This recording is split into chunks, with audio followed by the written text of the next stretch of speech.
நம்ம சேனல் வந்து தொடர்ந்தாப்புல நீங்க வீடியோக்களை பார்க்க நினைச்சீங்க இதுவரை நம்ம சேனலை சப்ஸ்கிரைப் பண்ணுங்க. சப்ஸ்கிரைப் பண்ணீங்க, கீழே பெல் சிம்பல் இருக்கு, அதையும் கிளிக் பண்ணீங்க. வாங்க வீடியோக்குள்ள போகலாம். என்னடி சொல்ற? அதிர்ச்சியோடு கத்தினான் முத்து.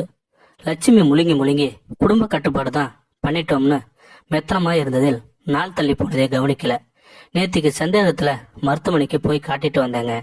முழுசா 4 மாசம் ஆயிடுச்சுன்னு சொல்றாங்க என்றால் பயந்தபடியே. என்ன இளவடி பண்றாங்க? எவ்வளவு பணம் செலவழிச்சு அறுவை சிகிச்சை எல்லாம் பண்ணிட்டு வந்தா இப்ப கர்ப்பங்கிற 3 பொட்ட பிள்ளைங்களை பெத்துட்டு இனி ஒன்னு தாங்காததுடி. சும்மா விட மாட்டேன். இந்த மருத்துவமனைய உண்டு இல்லைன்னு என்று பண்ணிவிடுவேன் என்று கத்தினான் முத்து. சொன்னபடியே முத்து செய்யவும் செய்தான். அந்த தனியார் மருத்துவமனை தலைமை மருத்துவரையும் லட்சுமிக்கு அறுவை சிகிச்சை செய்த பெண் மருத்துவர் வசுந்தரா தேவியும் கண்ணில் விரலை வெட்டி ஆட்டினான். நீதிமன்றம் போவேன் என்று மிரட்டினான். தலைமை மருத்துவரும் வசுந்தரா தேவியும் தொழில் மிகுந்த அக்கறை உள்ள மருத்துவர்கள். அவர்கள் முத்துவின் மிரட்டலுக்கு பயப்படவில்லை. லட்சுமியை மருத்துவமனையில் சேர சொல்லி எல்லா பரிசோதனைகளையும் பண்ணி பார்த்தபோதுதான் காரணம் பிடிப்பட்டது. பின் முத்து லட்சுமி இருவரையும் அழைத்து, இதை பாருங்க, உங்க மனைவிக்கு நடந்த அறுவை சிகிச்சையில எந்த தவறும் நடக்கல. சினக்குழாய கவனமாக வெட்டி முடிச்சிட்டோம். இயற்கையின் வினோதமாக புதிய சினக்குழாய் வளர்ந்தது. அதன் காரணமாகத்தான் சினை முட்டை சினைப்பையை அடைத்திருக்கு. இது இயற்கையோட விளையாட்டு. எங்கள் தவறு எதுவும் இல்லை என்று வசுந்தரா தேவி விளக்கி கூறினார். முத்து ஆவேசம் குறையாமல், எது எப்படியோ போகட்டும், இப்ப வந்திருக்கிற சனியனை அழிச்சிடுங்க என்று கத்தினான். புரிஞ்சுக்கோங்க, இப்ப கருவை கலைச்சா இவங்க உயிருக்கே ஆபத்து. செத்து ஒளியிட்டோம், அத்தோடு சேர்ந்து இவளும் ஒளியிட்டோம். இன்னொரு பொட்ட பிள்ளை பெத்துட்டு இவ என் வீட்டுக்குள்ள நுழையக்கூடாது என்று கத்தி விட்டு போய்விட்டான் முத்து. அழுது கொண்டே இருந்த லட்சுமியை பார்க்க பாவமாக இருந்தது. அன்று இரவு முழுவதும் தூக்கம் வரவில்லை வசுந்தரா தேவிக்கு.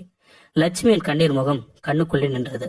சோதனை செய்த போது இதுவும் பெண் குழந்தை என்பது தனக்கு மட்டுமே தெரிந்த செய்தியை அவள் மனதில் உறுத்தியது. தனக்கு திருமணமாகி 7 ஆண்டுகளாகியும் ஒரு குழந்தை இல்லாத போது வேண்டாம் என்று சொல்லும் லட்சுமிக்கு குழந்தைகளாக பிறப்பது என்ன கணக்கோ என்று எண்ணிக்கொண்டால் மனம் கனத்தது. காலையில் அவளை பார்க்க வந்த லட்சுமியை அமரச் சொன்னாள். லட்சுமி, நான் சொல்றத கவனமா கேளு. நீ இப்ப இருக்கிற நிலையில முழுசா 4 மாசம் முடிஞ்சு போச்சு. கருவை காய்ச்சா உன் உயிருக்கே ஆபத்தா முடியலாம். அதனால இத சுமந்து பெத்துக்கோ. பையனா இருந்தா உன் விருப்பப்படி முடிவெடு. பெண்ணா இருந்தா அந்த குழந்தைய நான் வளர்க்குறேன். உன் பிரசவ செலவை நானே ஏத்துக்கிறேன். இதனால நம்ம 2 பிரச்சனையும் தீரும். யோசிச்சு பதிவு சொல்லு என்று கூறினாள் வசுந்தரா தேவி. அம்மா, தெய்வமா நீங்க? வயிற்றுல வந்ததை அழிக்க மனசு வரல. என்ன இருந்தாலும் அதுவும் ஒரு உசுறு. என் உசுரையும் என் பிள்ளையும் உசுரையும் காப்பாத்திட்டீங்க அழுதாள் லட்சுமி. அதன் பிறகு வசுந்தரா தேவி லட்சுமியை கவனமாக பார்த்து கொண்டாள். அவளுக்கு மட்டும் இல்லாமல் அவள் குடும்பத்திற்கு செலவு செய்தாள். பிள்ளைகள் படிப்பதற்காக ஒரு தொகை வைப்பு நிதியாக போட்டு வைத்தாள்.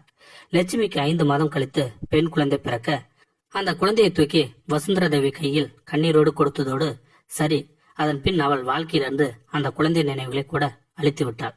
காலங்கள் உருண்டோடியது. லட்சுமியின் பிள்ளைகள் எல்லோரும் வளர்ந்து விட்டார்கள். முத்துவுக்கு குடித்து குடித்து நுரையீரல் பிரச்சனை வந்து ஒரு ஆண்டிற்கு முன்பு போய் சேர்ந்து விட்டான். பெரிய பெண்ணை 12ஆம் வகுப்பு வரை படிக்க வைத்துவிட்டு சொந்தத்தில் மாப்பிளை பார்த்து கட்டி கொடுத்தாள். சின்னவளுக்கு பழைய சாமான் வாங்கி விற்கும் மாப்பிளை தான் அமைந்தது.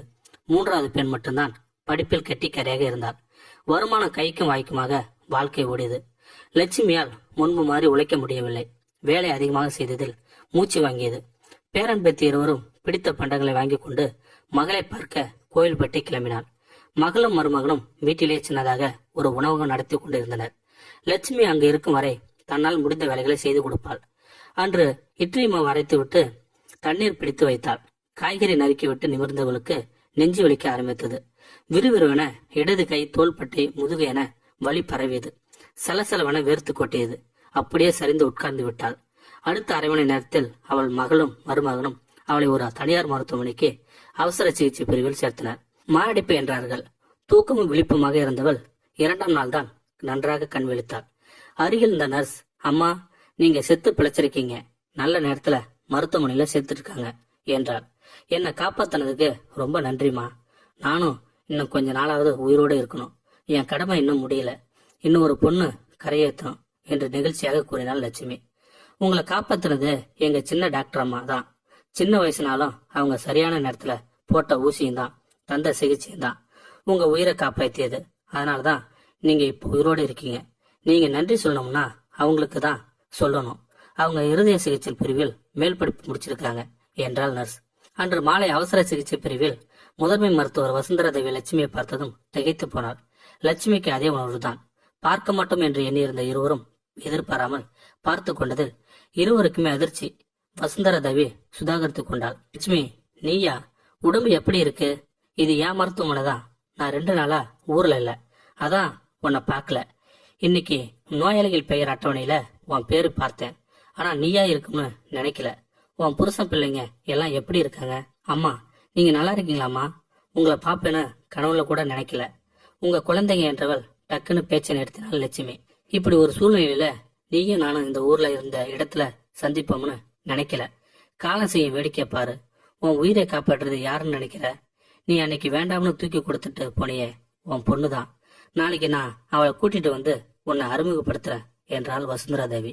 அம்மா, நீங்க தெய்வம்மா. நீங்க சொன்னபடியே என் மகளை நல்லா வளர்த்து பெரிய மருத்துவரா ஆக்கிட்டீங்க. அவள் என்னைக்குமே உங்க மகளாவே இருக்கட்டுமா. புதுசா ஒரு உறவான்னு அம்மான்னு அவ வாழ்க்கையில நுழைய நான் விரும்பல. அது பல குழப்பங்களை உண்டாக்கும். அவ என் மகளா இருந்தா இந்த வாழ்க்கை அவளுக்கு கிடைச்சிருக்காது. நீங்க தான் அவளுக்கு என்னன்னைக்குமே அம்மா. இந்த உண்மைய அவளுக்கு தெரியவே வேண்டாமா என்று கை கூப்பினாள். மறுநாள், என்ன லட்சுமி அம்மா, எப்படி இருக்கீங்க என்று புன்னகைத்தபடியே உள்ளே நுழைந்தாள் சின்ன டாக்டர் அம்மா வைஷ்ணவி. அவளை பாசமாக பார்த்து மகிழ்ச்சியாக, நல்லா இருக்கமா என்று தலையாட்டினாள் லட்சுமி. மனம் முழுக்க வாஞ்சியோடு ஒரு சின்ன மகிழ்ச்சியோடு இருந்தாள். இந்த வீடியோ உங்களுக்கு பிடிச்சிருந்தா கமெண்ட் பாக்ஸ்ல கமெண்ட் பண்ணுங்க. கூட உங்க ஃப்ரெண்ட்ஸுக்கு ஷேர் பண்ணுங்க.